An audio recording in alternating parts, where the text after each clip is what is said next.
नमस्कार, मैं हूं संजय शर्मा। आप देख रहे हैं 4 PM न्यूज़ नेटवर्क। पहले और दूसरे चरण के मतदान के बाद दिल्ली दरबार को पसीना आ गया। पसीना नहीं, छींकें आ गई। मतदाता इतनी कम संख्या में निकलेंगे, भारतीय जनता पार्टी के कार्यकर्ता इतने उदासीन हो जाएंगे, ये लखनऊ से लेकर नागपुर तक किसी ने सोचा नहीं था। मैं समझ नहीं पाया कि मैं बार-बार अपने मीडिया मित्रों से चर्चा में सुनता था। आजकल पत्रकार भी मुझे लगता है कि वो 2014 के बाद उन्होंने पैंट के नीचे खाकी नेकर पहनना शुरू कर दिया है। गोदी मीडिया बन गए हैं, सत्ता की चापली करने में उनको अपना ईश्वर वाला भाव नज़र आता है। मुझे समझाते थे कि आपको यकीन नहीं हो रहा, भारतीय जनता पार्टी का इतना बढ़िया बूथ मैनेजमेंट है। पन्ना प्रमुख, बूथ प्रमुख, ये प्रमुख, वो प्रमुख, एक लंबी लिस्ट सुना दिया करते थे मुझे। कहते थे हर गांव में 10 लोग तैनात हैं जिनकी जिम्मेदारी है कि आपको बूथ तक ले जाना है, वोट डलवाना है। हमारा पन्ना प्रमुख है, बीजेपी का पन्ना प्रमुख है, वो पन्ना प्रमुख तो जान लगा देगा, मतदान का 100% बीजेपी का वोट जो है वो पन्ना प्रमुख कराएगा कराएगा, ये उसका ड्यूटी में शामिल है। मुझे भी लगता था वाकई बहुत बड़ी तैयारी है, भारतीय जनता पार्टी को झमाझम वोट पड़ेंगे।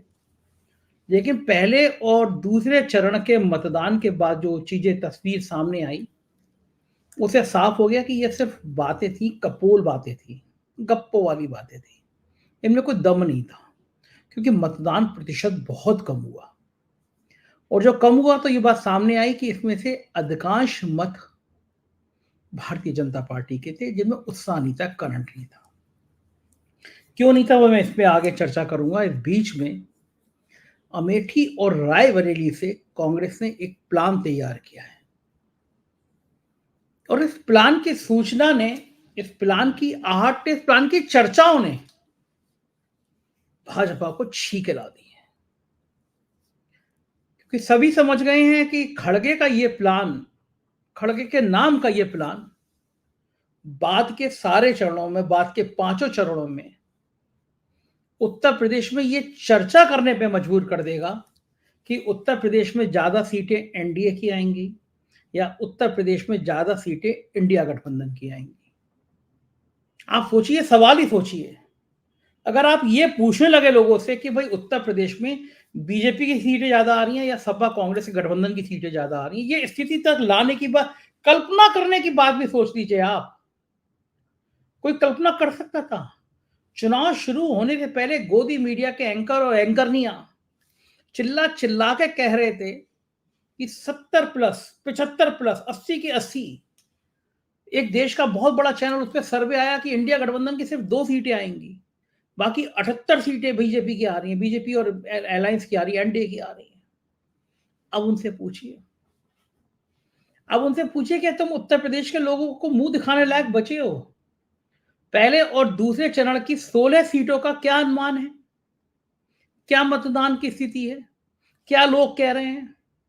और लोग कह रहे हैं या नहीं कह रहे हैं कि इस 16 सीटों में ज्यादा सीटें इंडिया गठबंधन की आएंगी? तो किस मुंह से आप ये गलतफहमी पैदा कर रहे थे उत्तर प्रदेश में? उत्तर प्रदेश में कई ऐसे फैक्टर सामने आ गए हैं जिसने ये साबित कर दिया कि भारतीय जनता पार्टी देश के उस सबसे बड़े राज्य में, जहां खुद को सबसे ज्यादा मजबूत समझती थी, दरअसल सबसे ज्यादा कमजोर हालत में है। फिर क्या बात करूं मैं बंगाल की, और मैं फिर क्या बात करूं बिहार की, और फिर मैं क्या बात करूं कर्नाटक की, और मैं क्या बात करूं महाराष्ट्र की। ये तो वो राज्य हैं जहां पत्ते पिट ही रहे हैं, जहां भाजपा नीचे आ ही रही है। लेकिन जो सबसे महत्वपूर्ण राज्य है, सबसे बड़ा राज्य है, जहां पे 80 में 80 सीटें आने का सपना देख रहे हैं, वहां अगर ऐसा धड़ाम हो जाएंगे आप, ऐसी ऐसी तस्वीर से गायब होने लगेंगे आप, तो फिर क्या होगा? चुनाव चल रहे थे, बीच में एक सुबह से एक ये मेरा प्रिय पात्र हैं एक, इनका ये वीडियो, एक ट्वीट सामने आया। पहचान गए होंगे आप, भगवान रामचंद्र जी, पात्र किया था इन्होंने, अरुण गोयल जी, जो कह रहे थे कि 400 से पार सीटें इसलिए चाहिए क्योंकि संविधान बदलना है।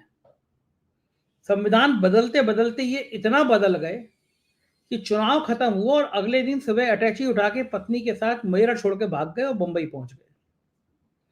चले जाओ कोई बात नहीं, चुनाव के अगले दिन, और जाते जाते ये और लिख गए, जब किसी का दोहरा चरित्र सामने आता है तो उससे अधिक स्वयं पर क्रोध आता है कि हमने कैसे आंखें बंद करके ऐसे इंसान पर भरोसा कर लिया। अब आप सोचिए, इस लाइन के एक एक अर्थ को समझिए। अरुण, दो बातें समझिए। चुनाव खत्म होने के अगले दिन सुबह अरुण गोयल ने अपने सपरिवार मेरठ छोड़ा और मुंबई भाग गए। कोई भी प्रत्याशी चुनाव जब हो जाता है उसके 8-10 दिन पूछता है, भाई तुमने कितने वोट पड़वाए, कहाँ पड़े, कितने कम आए, कितने ज्यादा आए, प्रत्याशी को निकले कोई परेशानी तो नहीं, हम कहाँ जीतेंगे, कहाँ रहेंगे, कैलकुलेशन करके बैठ जाता है।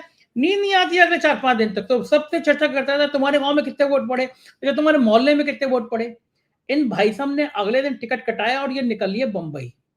और निकल लेते तो कोई बात नहीं, जाते जाते लिख गए, जब किसी का दोहरा चरित्र सामने आता है तो सबसे उससे अधिक स्वयं पर क्रोध सा आता है कि हमने कैसे आंखें बंद करके ऐसे इंसान पर भरोसा कर लिया। अब लोग पूछ रहे हैं कि अरुण गोयल जी, ये दोहरा चरित्र किसका सामने आ गया और आपने किस पर आंखें बंद करके भरोसा कर लिया।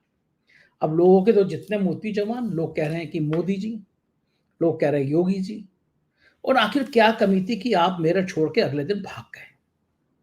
ये सुबह से बहुत चीज वायरल हो रही है, तो मैंने सोचा अभी मैं रायबरेली पर चर्चा करूं, उससे पहले मैं आपको ये बात बताता हूं। अब आता हूं मैं अमेठी पे और रायबरेली पर।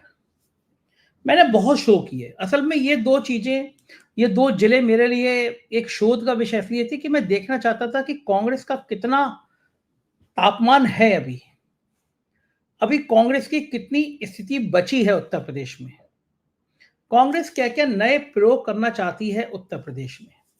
तो मैंने अमेठी और रायबरेली में कई शो किए, जाके बहुत शो किए, लोगों से बहुत मिला, रुका अमेठी के गांव में रुका, क्योंकि मैं देखना चाहता था कि स्मृति ईरानी जो उत्तर प्रदेश की फायर ब्रांड नेता हैं, एक टाइम में जब ये चर्चा बड़ी चल रही थी सोशल मीडिया पे कि योगी आदित्यनाथ को हटा दिया जाएगा, तो ये चर्चा भी चली कि भाई एक महिला है, बढ़िया फेस है, तो स्मृति ईरानी को मुख्यमंत्री बना दिया जाएगा।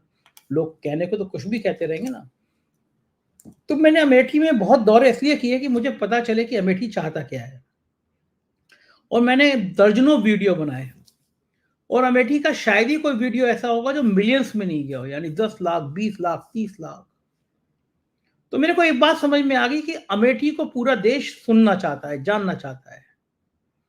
मैडम स्मृति ईरानी क्या है, कैसा काम कर रही हैं, ये सब जानना चाहते हैं। तो अमेठी में मैं बहुत गया। इसी बीच में मैं रायबरेली भी गया। ये मैं दोनों देखना चाहता था कि रायबरेली और अमेठी जो गांधी परिवार का गढ़ रहा है, उसके हाल क्या है। चुनाव शुरू हुए, दोनों सीटें गठबंधन के तहत कांग्रेस को दे दी गई, और तब से चर्चा शुरू हुई कि अमेठी रायबरेली से लड़ेगा कौन।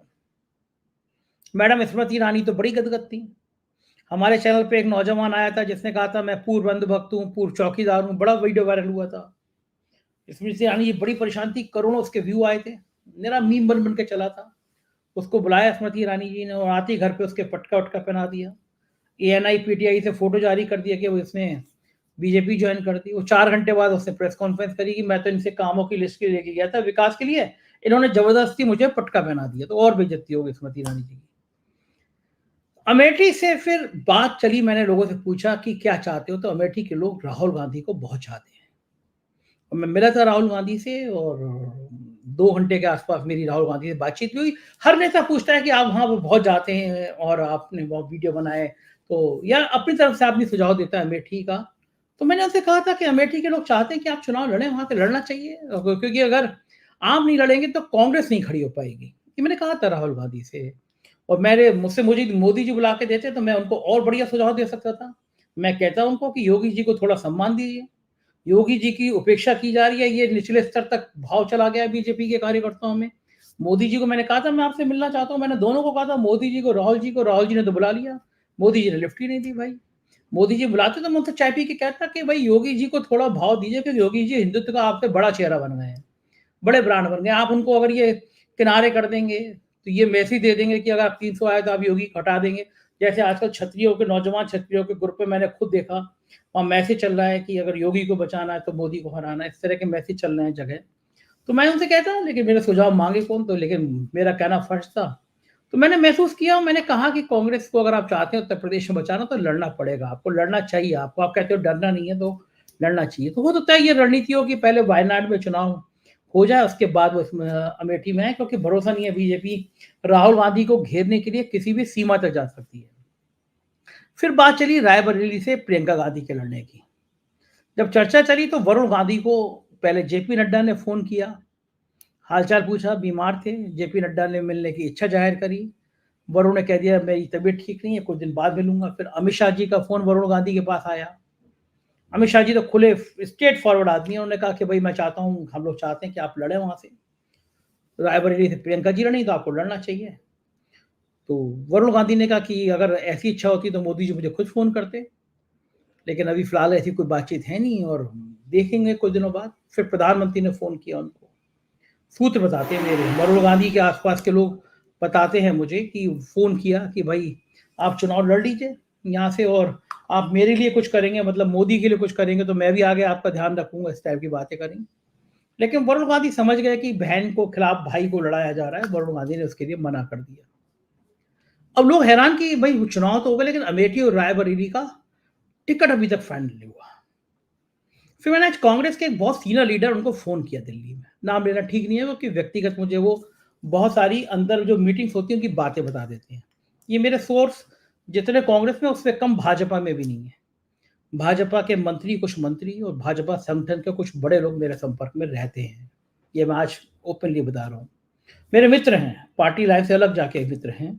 मैं उनके मुँह पे कह देता हूँ आप ये काम गलत कर रहे हैं, ये काम गलत कर रहे हैं। वो भी मुझसे कह देते हैं भाई आप भी जाति कर रहे हैं, आप हमारी खबर नहीं दिखाते। दोनों अपनी-अपनी बातें करते हैं, तर्क देते हैं, लेकिन हैं मित्र हैं तो हैं।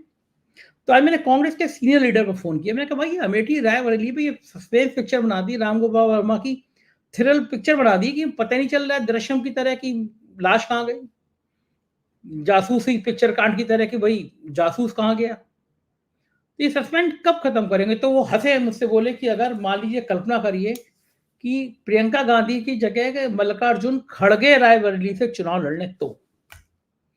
साहब मुझे करंट लगा लेकिन मैंने उनसे मैं हँसा। मैंने कहा एक शो मैंने 2 महीने पहले भी 3 महीने पहले भी कहा था कि ये बहुत अच्छा सुझाव है कि प्रियंका गांधी जी की जगह अगर रायबरेली से खड़गे चुनाव लड़ते हैं, निश्चित रूप से वो जीतेंगे वहाँ से। एक बहुत बड़ा नाम है खड़गे जी का, एक लंबा अनुभव है। दूसरा दलित नेता हैं। देश में अगर ये चर्चा ही कांग्रेस कर देती, घोषणा कर देती हम पहली बार देश के एक दलित प्रधानमंत्री देने जा रहे हैं, तो ही राजनीति उल्टी-पुल्टी हो जाती। और इस माहौल में जब भारतीय जनता पार्टी आरक्षण को लेके फँस गई है, अयोध्या के सांसद लल्लू सिंह हो गए, हेगड़े साहब कर्नाटक से हो गए, अरुण गोयल हो गए, तमाम नेता कह रहे थे कि हमें 400 से ज़्यादा सीटें चाहिए क्योंकि हमें संविधान बदलना है, संविधान में संशोधन करना है। तो ये बात बिल्कुल साफ हो गई कि भारतीय जनता पार्टी आरक्षण खत्म करना चाहती है। ऐसे आरोप लगने लगे, सोशल मीडिया पे चलने लगे और दलित वर्ग में इस बात को लेके बहुत नाराज़गी थी क्योंकि उनको लगता था कि जिस तरह से कारपोरेट सेक्टर को सब सरकारी चीज़ें बेच दी गई, कारपोरेट में तो आरक्षण होता नहीं है। तो इसका मतलब ये है कि ये आरक्षण खत्म कर देंगे, डर था उनको दलितों में। और जब ये डर निचले स्तर तक पहुँच गया तो बीजेपी को लगा कि चुनाव के बीच में जिस तरह दलित नाराज़ हो रहे हैं, उससे तो बीजेपी 100 के नीचे भी आ जाएगी। अगर दलितों ने तय कर लिया हमें बीजेपी में वोट नहीं जाना है, अगर शुरू एससी, एसटी, ओबीसी ने तय कर लिया तो बीजेपी 100 सीटें भी नहीं पा सकती। तो उसको लेके फिर लगा कि अब ये तो करंट जल्दी कर गया, वरना बीजेपी संघ की एक आदत है। ये टेम्परेचर नापते हैं। पहले कोई 2-4 नेताओं से कहलवा देंगे बात को, फिर देखेंगे कि रिएक्शन कितना आया। अगर कम रिएक्शन आया तो फिर और 2-4 नेताओं से कहलवाएँगे और माहौल बना तो फिर ये उस चीज़ को लागू कर देंगे। तो जब एक टेम्परेचर नापा गया और नीचे ही आरक्षण खत्म करने वाली बात को लेके बवाल हुआ तो सफाई देने के लिए मोदी जी आ गए कि बाबा साहब भी उतर आएँगे तब भी संविधान खत्म नहीं होगा। मैंने बहुत अच्छा वीडियो बनाया है जिसका मैं लिंक ऊपर देख रहे होंगे आप संविधान को लेके। मौका मिले तो 10 मिनट देखिएगा ज़रूर। बहुत रिसर्च के बाद मैंने ये वीडियो बनाया है और बहुत शानदार है। इस वीडियो पे ज़रूर देखिएगा कि संविधान के लिए मोदी जी का खेल क्या है, खौफ क्यों है मोदी जी। तो मोदी जी ने कहा कि साहब बाबा साहब आ जाए तब भी हम आरक्षण नहीं बदलेंगे और फिर आज जब ये बात ये निपटी नहीं किसी से, संभली नहीं किसी से। सबको समझ में आ गया कि अब डिब्बा गोल हो गया कि दलितों के मन में डर चला गया, दलित बायकॉट कर रहे हैं, तो फिर आज मोहन भागवत को लाया गया सामने। मोहन भागवत ने सफाई दी, संघ तो कभी भी आरक्षण का विरोधी नहीं रहा है, आरक्षण का समर्थन रहा है। अब मोहन भागवत जी, मेरी एक बात बता दीजिए आप कह रहे हैं कि संघ कभी आरक्षण का विरोधी ना है, हम चाहते हैं समाज में दलित वर्ग आगे आ जाए। तो आप अगर मन से ये बात चाहते हैं, मैं मोहन भागवत जी सीधा सवाल आपसे मोदी जी से पूछता हूँ कि आप अगर संघ चाहता है कि दलित समाज आगे आ जाए, दलित समाज की मुख्य धारा में आए, दलित आपकी बात करे, दलित को बराबरी का हक मिले, तो एक काम करिए ना मोहन भागवत जी, एक इतिहास बना दीजिए। आप घोषणा कर दीजिए कि आपके बाद संघ का जो प्रमुख होगा वो दलित होगा। संघ प्रमुख हमेशा ब्राह्मण होता आया है। भाई ब्राह्मणों में कोई सरकार के पर तो लगे नहीं कि वही होंगे, दलित क्यों नहीं हो सकता? तो अगर आप वाकई में आरक्षण के समर्थन में हैं, दलितों के हित में हैं, तो घोषणा कर दीजिए कि भाई संघ का अगला प्रमुख दलित होगा। हिम्मत नहीं है किसी की घोषणा करने की। अभी इसलिए मोहन भागवत जी आए क्योंकि मोदी जी के बस की बात रही नहीं, अमित शाह जी के बस की बात रही नहीं, नड्डा जी के बस की बात रही नहीं, कि मामला संभाल ले, मामला बिगड़ गया। इस बीच में कांग्रेस के नेता का ये कहना कि अगर खड़गे चुनाव लड़ने तो क्या ये जो जोड़ी है खड़गे की और राहुल गांधी की और प्रियंका गांधी की, क्या ये जोड़ी बहुत बड़ा गुल खिलाने वाली है?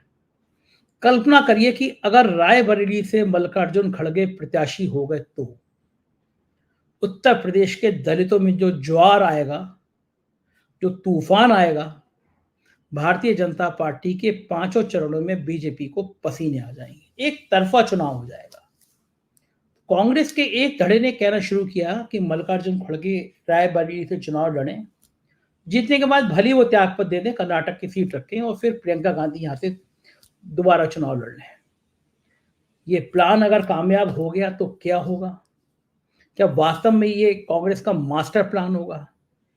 क्या ये वास्तव में कांग्रेस का एक ऐसा प्लान होगा जो सारा बीजेपी का खेल बिगाड़ देगा?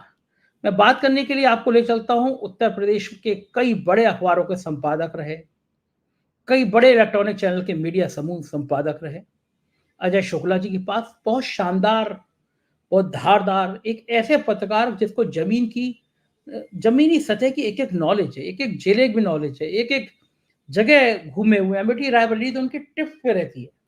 तो मैं आज उनसे आपके पास लेकर चल के पूछता हूँ इस बात पे कि अगर ऐसा हुआ तो फिर क्या होगा और कांग्रेस चाहती क्या है, कांग्रेस के मन में प्लान क्या है। बहुत बहुत स्वागत है अजय शुक्ला जी आपका 4PM न्यूज नेटवर्क में। और एक बड़ा सवाल, एक बड़ी चर्चा शुरू हो रही है, रायबरेली में भी इसकी सुगबुगाहट है, इसकी सुगबुगाहट दिल्ली में भी है कि रायबरेली से प्रत्याशी इसलिए नहीं खड़ा किया गया क्योंकि बात चल रही है, कांग्रेस विमर्श कर रही है कि अगर मल्लिकार्जुन खड़गे को लड़ा दिया जाए या प्रियंका गांधी की जगह तो कैसा रहेगा। उत्तर प्रदेश में दलितों का झुकाव पहले और दूसरे चरण में धीरे धीरे कांग्रेस की तरफ होना शुरू हुआ है और कांग्रेस चाहती है कि अगर दलित एक झटके में उसके साथ आ गए खड़गे के नाम, पूरा चुनाव बदल जाएगा। आपका क्या मानना है? मुझे लगता है कि निश्चित रूप से ये एक बड़ा दांव होगा और यदि ऐसा होता है तो निश्चित रूप से इससे बहुत बड़ा झटका लगेगा भारतीय जनता पार्टी को और उन पार्टियों को जो ठेकेदार बनती हैं दलित वोट के, क्योंकि मल्लिकार्जुन खड़गे से बड़ा वह दलित कोई नहीं हो सकता जिसने दलित यातना सही है। मल्लिकार्जुन खड़गे 6 साल के थे जब उनके परिवार को पेड़ में बांधकर सिर्फ इसलिए आग लगाकर मार डाला गया था, जला दिया गया था जिंदा, कि वो दलित परिवार से। आप सोचिए उतनी बड़ी पीड़ा सहने वाला वो शख्स है, परिवार में वो और उनके पिता बचे थे बस। तो उस शख्स ने, और वो अपनी कम्युनिटी का, अपने इलाके का पहला व्यक्ति था जो वकालत तक पढ़ा। और वो बताते हैं कि उनको पढ़ने में जो अवसर मिला वो इसलिए मिल सका क्योंकि पंडित नेहरू ने जो उस समय योजना शुरू की थी उसके कारण गरीब, दलित और जो वंचित लोग थे उनके बच्चों को पढ़ने के लिए फ्री पूरी शिक्षा और सारी व्यवस्थाएं दी जाती थी। बड़ी बात थी क्योंकि उस वक्त देश इतनी कंगाली की स्थिति में था कि बहुत ज्यादा वेलफेयर की स्कीम्स नहीं चला सकता था। बावजूद इसके इस पर फोकस किया था नेहरू ने, जिसके कारण उसमें उनका चयन हुआ और वो उससे पढ़कर आगे बढ़ सके। ब्लॉक अध्यक्ष रहे, जिला अध्यक्ष रहे, तहसील अध्यक्ष रहे और फिर प्रदेश में रहे और उसके बाद में तमाम मंत्री रहे। आप देख सकते हैं कर्नाटक के गृह मंत्री रहे, फिर देश के रेल मंत्री रहे और तमाम मंत्री रहे। और सबसे बड़ी चीज है कि वो 9 बार चुनाव जीते, तो अपने आप में यह है। और उन्होंने तमाम जो है उनकी, और वो कभी इस बात का रोना नहीं रोते हैं उन लोगों की तरह कि मैं तो पिछड़ा हूं, मैं नीच जात से आता हूं, मैं इससे आता हूं, इसलिए मुझे कोई कहता है, जो रोना हमारे प्रधानमंत्री रोते रहते हैं। तो आप समझ सकते हैं कि मल्लिकार्जुन खड़गे 82 साल की उम्र में नरेंद्र मोदी को ललकार रहे हैं। वो लगातार दौड़ दौड़ के रैलियां कर रहे हैं। बड़े बड़े जो युवा कांग्रेसी हैं वो भले घर बैठ जाएं, थक जाएं, लेकिन मल्लिकार्जुन खड़गे न थकते हैं न हारते हैं, लड़ना जानते हैं, लड़ते हैं। यह बड़ी चीज है। और उन्होंने जिस तरीके से नरेंद्र मोदी को ललकारा है, आप समझ सकते हैं इस बात से कि वो निश्चित रूप से वो गांधी परिवार के बहुत प्रिय भी हैं। और गांधी परिवार, राहुल गांधी उन्हें जितना सम्मान देते हैं, आप देखिए, अद्भुत है। इसलिए निश्चित रूप से हो सकता है। और इसमें एक और चीज मैं जोड़ दूं संजय जी, कि उत्तर प्रदेश की इकाई से भी यह आग्रह किया गया है कि मल्लिकार्जुन खड़गे साहब को लड़ाया जाए रायबरेली से।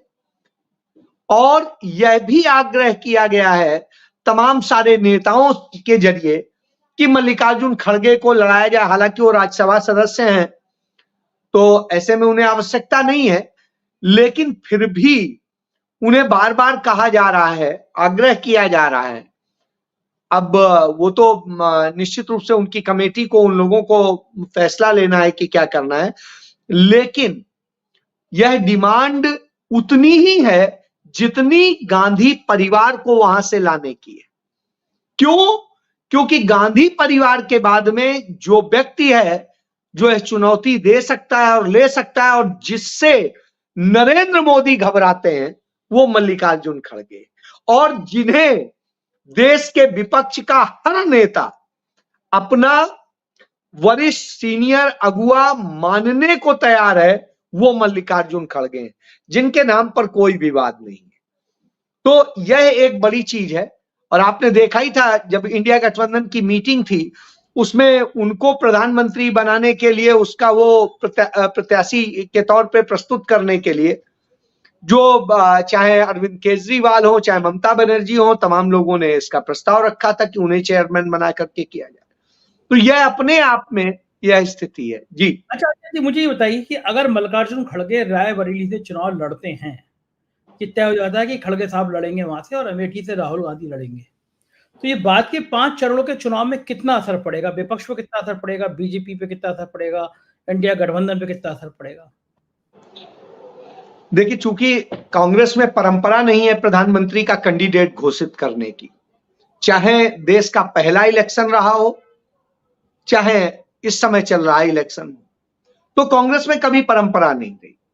और क्यों नहीं रही, इसके पीछे वजह है।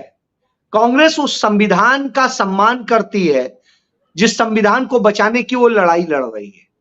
वह संविधान इस देश में प्रधानमंत्री चुनने की इजाजत नहीं देता है। वह संविधान इस देश में सांसद चुनने की इजाजत देता है, और सांसदों को यह अख्तियार देता है कि वो प्रधानमंत्री चुने। तो इससे आप समझ सकते हैं कि यह स्थिति है। लेकिन मल्लिकार्जुन खड़गे जैसा लीडर यदि लड़ता है, तो निश्चित रूप से यह संदेश जाएगा कि वो अगले प्रधानमंत्री पद के, हालांकि राज्यसभा से भी बन सकते हैं, लेकिन लोकसभा से जब बनता है तो ज्यादा अच्छा माना जाता है, क्योंकि जनप्रतिनिधि जो है वहीं से आता है।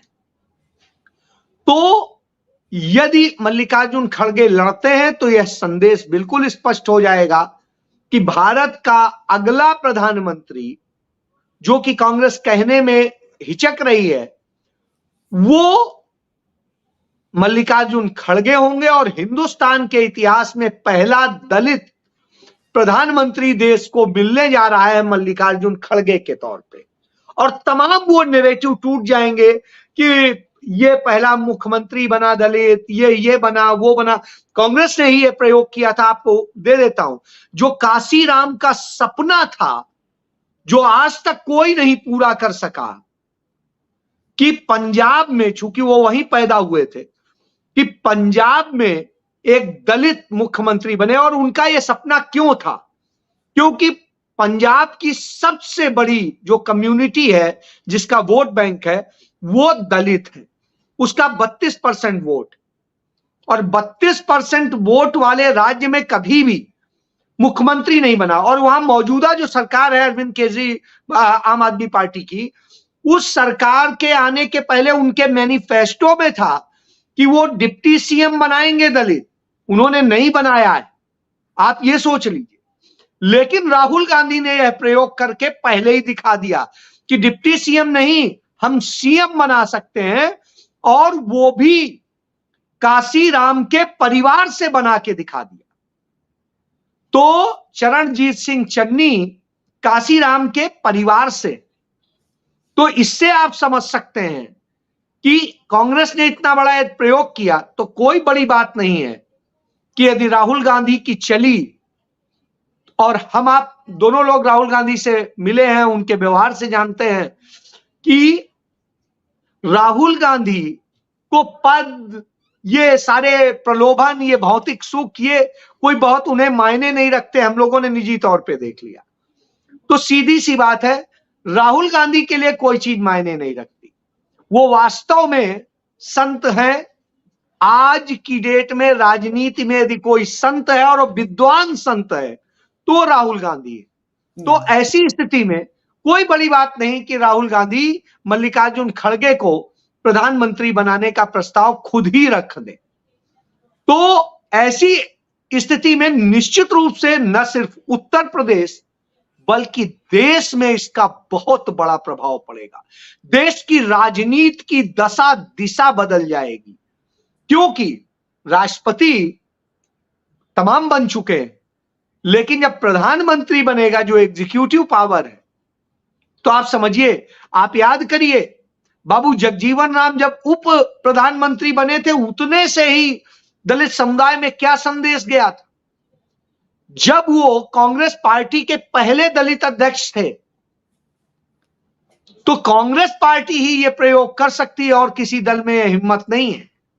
तो आप इससे समझ सकते हैं, और यह हिम्मत नेहरू गांधी परिवार में ही है कि वो देना स्वीकार करे। तो इसलिए यह आप मान के चलिए कि कुछ भी हो सकता है, और यह हुआ तो देश की पूरी राजनीति, आने वाले जो फेज के चुनाव हैं, वो बिल्कुल बदल जाएंगे। उनका बहुत बड़ा संदेश चला जाएगा। जी अच्छा, एक बात बताइए अजय जी, इस समय बीजेपी इस लिए भी बहुत बुरी तरह घिर गई है कि उसके मौजूदा सांसद के लिए चुनाव लड़ रहे लोग, इंपॉर्टेंट लोगों ने ये मुंह से कह दिया, मतलब पोल पट्टी खुल गई कि साहब हम संविधान में संशोधन करना चाहते हैं, इसलिए 400 से ज्यादा सीटें चाहिए। दलितों में ये मैसेज चला गया कि आरक्षण खत्म करना चाह रहे हैं। पूरी बीजेपी घबराई हुई है कि अगर दलितों में ये मैसेज चला गया, ये छुपा हुआ कार्ड ये सामने आ गया, तो हमारा तो बोरिया बिस्तर पैक हो जाएगा। क्या ये लग रहा है आपको, ये बीजेपी के ने एक बहुत बड़ा आत्मघाती कदम उठा दिया? पूरा चुनाव बदल गया है, सब लोग आरक्षण, आज तो मोहन भागवत की सफाई देने आ गए कि भाई हम संघ तो हमेशा आरक्षण के पक्ष में रहा है। क्या लग रहा है ये गलत दांव हो गया ये बीजेपी का? संजय जी, आज मेरी इच्छा थी कि इस पर मैं एक शो करूं, लेकिन मैंने नहीं किया, क्योंकि कई चीजें ऐसी होती हैं जो निजी रिश्ते में लोग बताते हैं, उस पे यदि आप कुछ कह देंगे तो उचित नहीं लगता। ये ब्रीच नहीं करना चाहिए कभी। मैंने पत्रकारिता में यही सीखा है। आज के दौर में हालांकि ये लोग मायने नहीं रखते हैं, लेकिन मैं वो पुराने दौर का हूं, इसलिए मायने रखता हूं। तो सबसे बड़ी बात है कि आज मेरी सुबह सबसे पहली चाय, अपने घर में भी मैं चाय नहीं पी पाया था क्योंकि मैं लेट होने लगा था, तो मैं छोड़ के चला गया। आज केंद्रीय विधि आयोग के, जो भारत के लिए कानून बनाता है वो विधि आयोग, उसके सीनियर मोस्ट पदाधिकारी के साथ में मेरा टाइम फिक्स था। मैं जल्दी जल्दी देखा कि मैं लेट हो रहा हूं, तो मैं बस सीधे टी शर्ट, यही जो पहने हूं यही टी शर्ट पहनी, जीन्स डाला और इत्तेफाक से जीन्स में जो पैंट जेब है वो दोनों जेब, पीछे की भी जेब फटी हुई है और वो भी फटी हुई है। बहरहाल मैं जल्दी जल्दी गाड़ी स्टार्ट किया, वहां पहुंचा। उनके साथ आज बड़ी लंबी चर्चा हुई, वही मैंने पहली चाय भी पी। साहब वहां जो चर्चा में आया वो, चूंकि अब नाम नहीं बताना इसलिए नहीं बता रहा हूं, कि उस चर्चा में यह आया कि भारत का संविधान बदल के किस फ्रेम में करना है, इस पर काम लगभग पूरा हो चुका है। Oh my God. तो आप ये समझ लीजिए कि जब यह स्थिति हो तो आप कल्पना कर सकते हैं। और यह व्यक्ति मैं एक इशारा भी दे देता हूं, यह वही व्यक्ति है जो नरेंद्र मोदी के केस में नरेंद्र मोदी का वकील था। अरे बाप रे बाप, इतना बड़ा विधिवेत्ता भी है। समझ गया समझ तो गया। आप इससे समझ लीजिए कि इस पर क्या क्या किया गया है और कितनी बड़ी तैयारी है। ऐसे नहीं कह रहे हैं, नरेंद्र मोदी के सलाहकार ने, मुख्य सलाहकार ने कहा, आप देखिए, याद करिए, उन्होंने कहा, अरविंद ने, कि इस देश का संविधान बदलने की बारी आ गई है क्योंकि अब ये निरर्थक हो गया है। ठीक है, जब प्रधानमंत्री का सलाहकार कह रहा है, फिर उस पार्टी के तमाम जिम्मेदार सांसद कह रहे हैं, तमाम मंत्री कह रहे हैं। आप सोचिए, जो मीणा मंत्री है राजस्थान में, उन मीणा ने कहा, वो तो उसमें आरक्षण की श्रेणी में आते हैं। उन्होंने ये बात कही, मंत्री बनने के बाद कही, कि क्यों 400 चाहिए है, क्योंकि मोदी जी ये बदलना चाहते हैं और ये करना चाहते हैं। तो ऐसे नहीं है, जो चीजें आती हैं वो कहीं ना कहीं वो चीजों पे चर्चा होती है। जैसे आप देखिए, नई शिक्षा नीति को लेकर के जो बातें हो रही थी, आई, उसमें तमाम चीजें बदल दी गई, तमाम गायब कर दी गई। मेरे मित्र हैं, कानपुर में इस समय रह रहे हैं, प्रोफेसर हैं, डॉक्टर अरविंद दीक्षित। वो आगरा यूनिवर्सिटी के वाइस चांसलर थे और वो बाद में उस कमेटी के चेयरमैन बनाए गए और उसमें इतिहास बदलने का खेल हुआ था। तो तमाम खेल हुआ, वो चीजें कैसे होती हैं इससे समझा जा सकता है। इसी तरीके से और भी बहुत सारी चीजें हैं। तो ये सब चीजें जब सामने आती हैं तो पता चलता है कि भारतीय जनता पार्टी ऐसे साजिश नहीं रच रही, उसकी पूरी तैयारी होती है। वो बार बार यूं बयान दिला के नब्ज टटोलते हैं कि क्या उससे असर होएगा, क्या होगा, क्या प्रतिक्रिया आएगी, उसका क्या होगा, हम कैसे उसे डिफेंड करेंगे। ये इनका खेल है, ये आरएसएस की मोडस ऑपरेंडी है। ये साथ साथ पैरेलल बहुत कुछ करते हैं, आप उसे कल्पना नहीं कर सकते हैं जितना ये निचले स्तर तक सोच सकते हैं, हम नहीं सोच सकते। जी बिल्कुल ठीक बात है अजय जी। और ये राजनीति की जो स्थिति है, 1-2 दिन में तस्वीर साफ हो जाएगी। बहुत बहुत शुक्रिया, आपने हमें समय दिया, अपनी बात रखी, बहुत बहुत आभार। अजय शुक्ला जी से हम लोग बातचीत कर रहे थे। रायबरेली अमेठी में 1 या 2 दिन में तस्वीर साफ हो जाएगी, लेकिन ये बात तय है कि अगर मल्लिकार्जुन खड़गे रायबरेली से चुनाव लड़ने का फैसला करते हैं तो पूरी तस्वीर बदल जाएगी उत्तर प्रदेश के चुनाव की। दलित वोटों का रुझान अगर कांग्रेस की तरफ हो गया तो बाद के 5 चरणों में बीजेपी को, कहते हैं ना, नानी याद आना, छठी का दूध पी जाना, वो हाल हो जाएगा। पूरा चुनाव एक तरफ पलट सकता है। क्या होगा ये 1-2 दिन में पता चल जाएगा। मेरा ये चर्चा जो हुई थी कांग्रेस के वरिष्ठ नेता फिर अजय शुक्ला जी से, मैंने सोचा आपसे शेयर करूं। क्या होगा 1-2 दिन में पता चल जाएगा कि प्रियंका गांधी लड़ती हैं या मल्लिकार्जुन खड़गे लगते हैं। देखते रहिएगा 4 PM। चैनल को ज्वाइन कीजिएगा, सब्सक्राइब करिएगा। शुक्रिया, थैंक यू।